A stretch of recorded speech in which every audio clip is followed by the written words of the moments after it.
అనక వాననక లేకపోతే ఎన్ని అవమానాలు పడో కుటుంబాలని రోడ్డును పడేసిన ఆ ధైర్యంతో ముందుకు సాగుతున్న టైంలో స్నేహబంధం అనే వాయిస్తో ఈ నెల అక్కడ ప్రచారం చేయడం దగ్గర నుంచి మొదలైన ఎపిసోడ్ ఇది. సార్ ఇవన్నీ కూడా మనం చూస్తూ ఉంటే కేవలం నంద్యాలలో జరిగినటువంటి ఎలక్షన్ దగ్గర నుంచి అతని మీద కక్షపూరితంగా జరుగుతున్నటువంటి పరిస్థితులన్నిటిని కూడా మనం చూస్తా ఉన్నాం. ఆ రోజు ప్రచారానికి వచ్చినప్పుడు వాళ్ళు ప్రతిపక్షంలో ఉండటం వల్ల బాగా ట్రోల్ చేశారు. అప్పుడు ప్రభుత్వంలోకి వచ్చిన తర్వాత ఏం చేయాలి ఎలా చేయాలి అన్న దాని మీద చూస్తే అతను అంత ఎత్తుకి ఎదిగిపోతా ఉన్నాడు. వీటన్నిటిని దృష్టిలో పెట్టుకుని ఎక్కడో చోట ఒక కార్నర్ చేయాలి, ఎక్కడో చోట అతన్ని ఇబ్బంది పెట్టేటటువంటి పరిస్థితి చేయాలన్నట్టుగా జరుగుతుందేమో అనిపిస్తా ఉంది. ఎందుకంటే సినీ ఫీల్డ్ కు సంబంధించి మనం అందరం కూడా చిరంజీవి గారిని చూస్తూ పెరిగాం. వాళ్ళ అభిమానులుగా వాళ్ళు పెరిగారు, మాకు అభిమానిగా మేము కూడా పెరిగాం. అయితే చిరంజీవి గారిని చూసి పవన్ కళ్యాణ్ గారిని చూసి నాగబాబు గారు అందరు కూడా ఎదుగుతూ వచ్చారనుకోండి. మరి నాగబాబు గారు ఎందుకనండి, ఆయన సొంత తమ్ముడే కదా, ఎందుకని చిరంజీవి గారంతా ఎందుకని అంత పవన్ కళ్యాణ్ గారంతా ఎదగలేకపోయారు? నటన అనేది ఎవరి ఒకరోజు ఇంట్రడ్యూస్ చేయడానికి పనికొచ్చిద్దే కానీ రియాలిటీకి వచ్చేసరికి ఖచ్చితంగా వాళ్ళల్లో సత్తా ఉంటే తప్పితే నటన రావటం అనేది సాధ్యం కాదు. రియాలిటీగా అతనికి ఉంది, గ్లోబల్ స్టార్ గా ఎదిగాడు.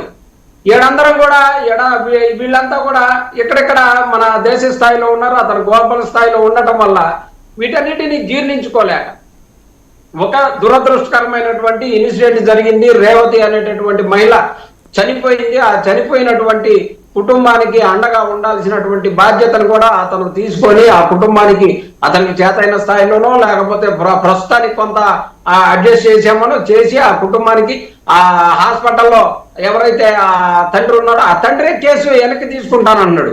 కారణం ఏంటి? ఆ కుటుంబానికి బ్యాక్ ఎండ్ నుంచి వాళ్ళు బాధ్యతగా ఉన్నారు, ఒక స్టార్ లెవెల్లో ఉన్నారు కాబట్టి వాళ్ళు హాస్పిటల్కి పోవటం, మళ్ళీ ఇంకొక సమస్యను కొని తెచ్చుకోవటం, లేకపోతే ఇవన్నీ పరామర్శకు వెళ్ళడం, పోలీసులు పర్మిషన్ ఇవ్వకపోవటం.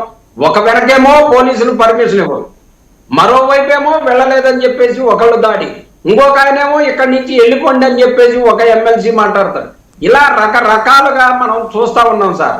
ఎప్పుడైనా సరే చిరంజీవి గారిని చూసి నేర్చుకోవచ్చు కదా అని చెప్పేసి.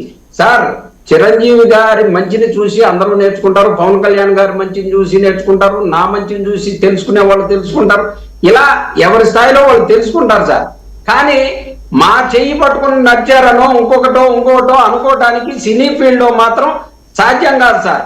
ఎందుకంటే ఇలా మన బాబు మోహన్ గారు ఉన్నారు. ఎక్కడి నుంచి వచ్చారు సార్? ఎవరు చేయి పట్టుకుంటే బాబు మోహన్ గారు వచ్చారు? ఇలా మనం చూసుకుంటూ పోతే సునీల్ ఎవరు చేయి పట్టుకుంటే వచ్చారు సార్? ఇలా ప్రతి వాళ్ళు కూడా ఎవరి సత్తా వాళ్ళు చాటుకుంటేనే ఆడ నటించగలిగితేనే. కోట శ్రీనివాసరావు గారికి సంబంధించి అప్పట్లో ఎన్టీఆర్ గారికి సంబంధించినటువంటి సినిమాలు తీసి ప్రజల్లోకి పంపించి ఎన్టీఆర్ గారికి కోపం వచ్చే విధంగా చేసినారని అనిపించినప్పటికి కూడా కోట శ్రీనివాసరావు గారు నిలదొక్కున్నాడంటే కేవలం ఒక నటనా చాతుర్యంతో నిలదొక్కుని ఇప్పటి వరకు కూడా సినిమాలలో నటించేటటువంటి శక్తిని కోల్పోలేక. బ్రహ్మానందం గారిని తీసుకోండి. బ్రహ్మానందం గారు ఎక్కడో టీచర్ గా పనిచేసుకునే ఆయన ఈ రోజు బ్రహ్మానందం వాళ్ళని చూసి ఎంజాయ్ చేసి. చిన్నప్పటి గారు దీని మీద మీరేంటి అసలు వైసీపీ స్టాండ్ ఏంటి, మీ పాత్ర ఏంటి ఏమన్నా ఉందా సార్? స్నేహానికి విలువిచ్చి అతని స్నేహితుడు నిలబడ్డాడని ఆ ఒక్క కాన్స్టిట్యున్సీకి వచ్చి ఒక్క కాన్స్టిట్యున్సీలో జస్ట్ అలా చేయి ఊపేసి ఆయన అందరూ ఆశీర్వదించమని చెప్పేసి చెప్పిపోవటం తప్పితే అల్లు అర్జున్ చేసిన నేరం ఏంటి సార్? అల్లు అర్జున్ అక్కడికి స్నేహం కోటం రావటమే స్నేహమే మిన్న అని చెప్పేసి మనం పాటలు ఎన్నో చూసాం. మేనమామ అయితే అయి ఉండొచ్చు, అది వేరు ఇది వేరు సార్. స్నేహానికి విలువిచ్చి ఆయన వచ్చి ఆయన ఆ కార్యక్రమానికి అటెండ్ అయ్యి ఆయన్ని ఆయన్ని ఆయన్ని గెలిపించమని చెప్పేసి ఒక మాట చెప్పి వెళ్ళాడు. దానికి ఇందాక జనసేన వారు చెప్తా ఉన్నారు, ఆ రోజు ఆయన పవన్ కళ్యాణ్ గారు అప్పటికే ఓటమి చెంది అంత కష్టాల్లో ఉంటే ఇతను వచ్చి ఇంకొక అతన్ని గెలిపించమని చెప్పేసి చెప్పినందుకు ఈ రోజు కక్షపూరితంగా చేస్తా ఉన్నాడు.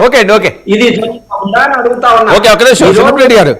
చిన్నప్పటి గారు ఒక్క నిమిషం. అవన్నీ కాకపోతే తీసుకున్న ఒక మాట. నిర్ణయం అన్నా ఓకే. సార్ కక్షపూరితం లేని మాటలు చెప్పొద్దండి చిన్నప్పటి చిన్నప్పటి గారు ఒక్క నిమిషం ఇస్తాను, ఒక నిమిషం. అన్న చెప్పనా ఏమన్నారు?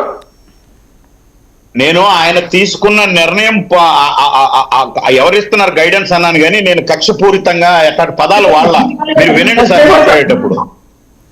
మీరు కక్షపూరితం వల్ల అక్కడ పవన్ కళ్యాణ్ గారు ఓడిపోయి ఆయన ఇబ్బందుల్లో ఉంటే ఇతను అతనికి ప్రచారం చేశాడు అనే అంతవరకే నీ ఓకే. పాత్ర నువ్వు మాట్లాడు. ఓకే అండి, ఓకే. మిగతాది కక్షపూరితంగా ఈ రోజు జరుగుతున్నటువంటి వాతావరణం అనేది చెప్పేదే నా ఉద్దేశం, కానీ మీరు కక్షపూరితంగా అన్నారు అనేది కాదన్నా. Right, okay okay okay. చిన్నప్పటి గారు ఒక్క నిమిషం. బాల్కోటి గారు సార్, ఏం సార్ మమ్మల్ని 5 నిమిషాలు కూడా మాట్లాడిరా? ఏం సార్ ఇంకేం మాట్లాడాలండి? ఇంకా చెప్తారా? ఏమన్నా ఉందా?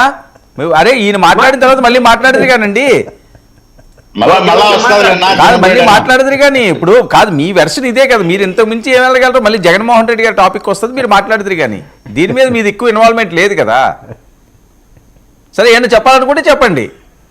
లేదు కానీ నేను బాలకోటయ్య గారి ఇన్వాల్వ్మెంట్ ఎంత ఉందో కూడా పెద్ద ఇన్వాల్వ్మెంట్ కూడా చూద్దాం. మరి మా ఇన్వాల్వ్మెంట్ లేదు కదా, ఆయన కూడా అంటే వైసీపీ మీ కాదండి, మీ పోర్షన్ చెప్పేశారు కదా. కోటా శ్రీనివాసరావు గారి దగ్గర నుంచి, బాబు మోహన్ గారి దగ్గర నుంచి, సునీల్ గారి గురించి చాలా చెప్పారు మీరు. సో ఎందుకు నంద్యాల దగ్గర నుంచి వాళ్ళ కక్షలు పెంచుకున్నారని చెప్పారు. సరే ఇంకా ఏమైనా ఉందా?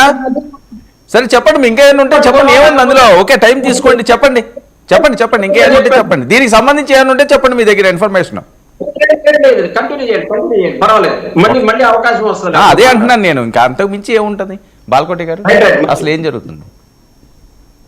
వర్మ గారు నమస్తే. మీకు చిన్నపరెడ్డి గారికి అలాగే నాగేంద్ర గారికి కూడా